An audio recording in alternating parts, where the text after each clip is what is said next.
الحمد لله رب العالمين والعاقبة للمتقين والصلاة والسلام على أشرف الأنبياء والمرسلين.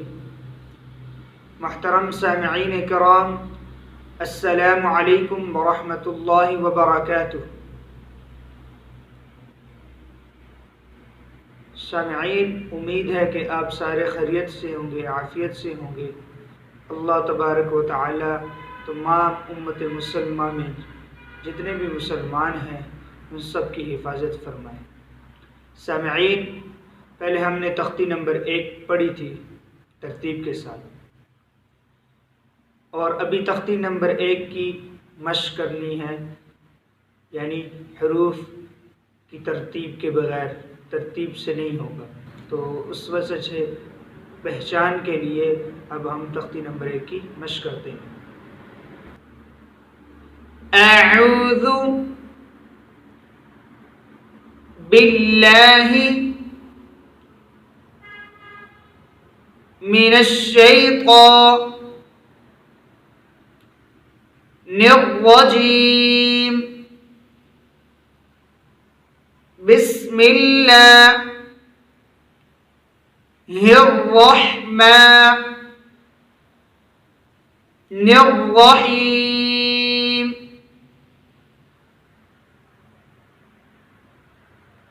الف دال.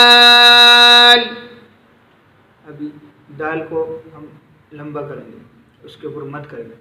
دال. را حمزہ. طا حا واو سین ہا عین صاد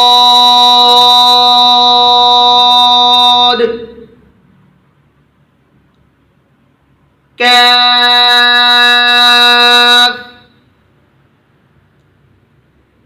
نون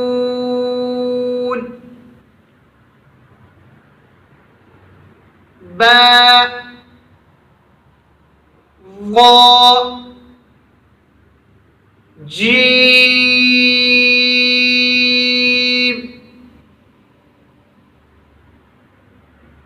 فا ذال غین تا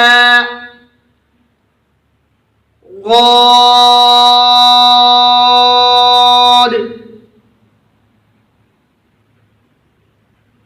زا خا قاف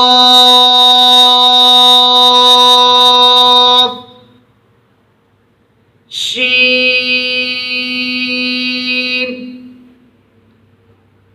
یا فا. سامعین محترم، اسی طرح ہم حروف جن حروف کے اوپر مد ہے ان کے اوپر مد کریں گے اور اپنی ہاتھوں کی انگلیوں کا استعمال کریں گے.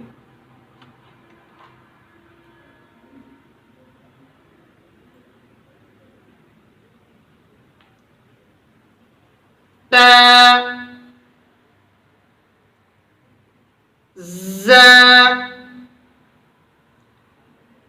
کاف حمزہ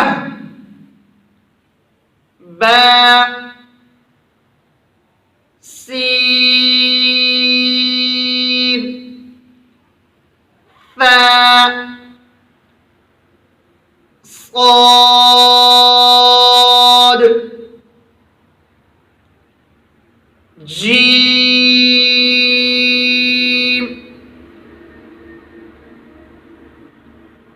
ضا دال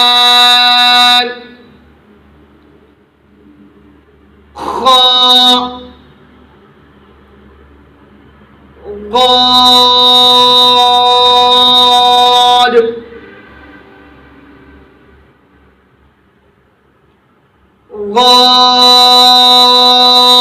ضاد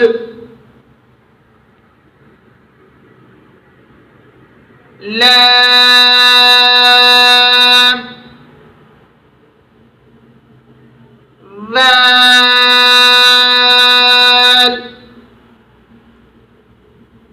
قاف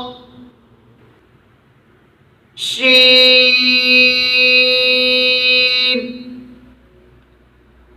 فاء هاء غين ياء ميم حاء قاف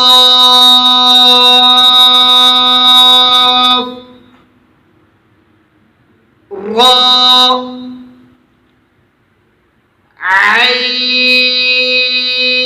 عين عين واو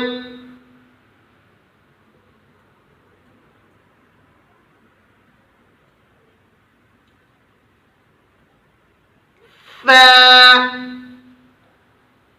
غين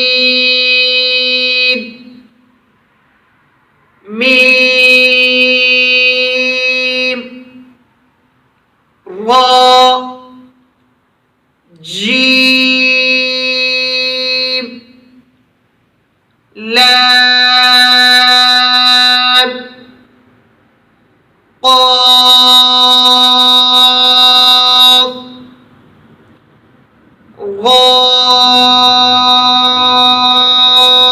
ضاد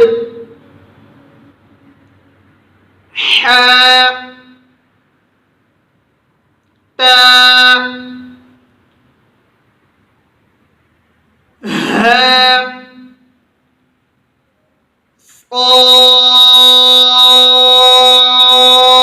صاد ياء فاء كاف ذال باء خاء سين دال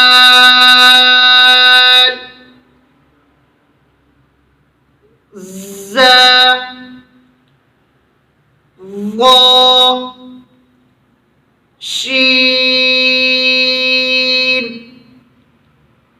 عين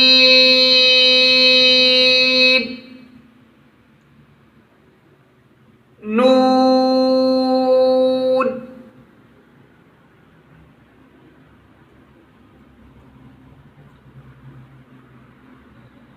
همزة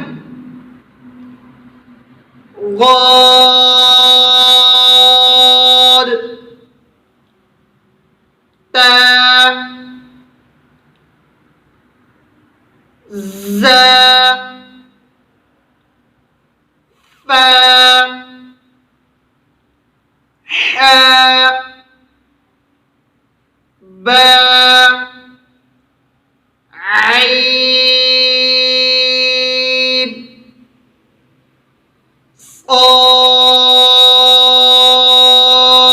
صاد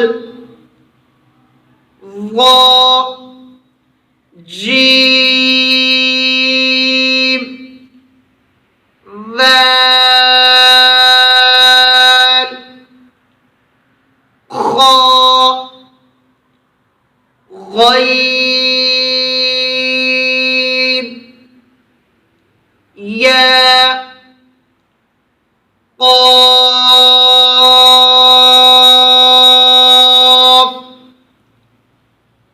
فاء شين. سامعین محترم، انگلیوں کا استعمال اس لیے کیا گیا ہے تاکہ آپ کو سمجھنے میں آسانی ہو کہ حروف، جن حروف کے اوپر مد ہے ان کو کیسے لمبا کرنا ہے، ان کے اوپر کیسے مد کرنی ہے۔ تو جب عادت بن جائے گی تو پھر انگلیوں کے استعمال کی ضرورت نہیں ہے۔ آمنت باللہ صدق اللہ العظیم السلام علیکم ورحمۃ اللہ وبرکاتہ فی امان اللہ